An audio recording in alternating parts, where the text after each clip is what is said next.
Here's my brand new Champion dual fuel 10,000 watt generator. The problem is, even though it works great with propane, I couldn't get it to work with gasoline. And basically, when you try to start it, it sounds like this. And I don't think there's anything wrong with that, except that it never actually turns over and starts.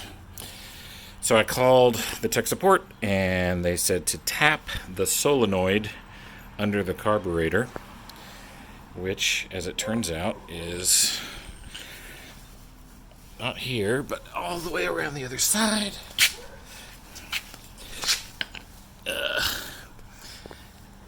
That's the carburetor there.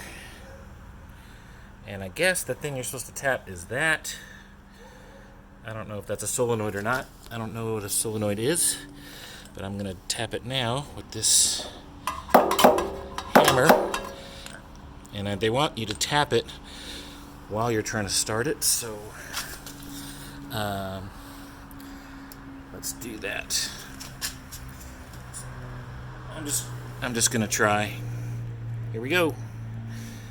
I don't know what I'm showing anybody.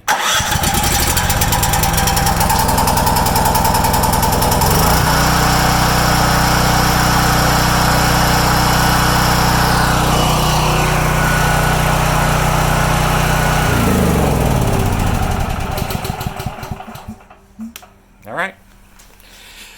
That's a wonderful and rare case where tech support gave you the exact answer you needed. I don't know why you need to do that, but it sure was easy to get it going.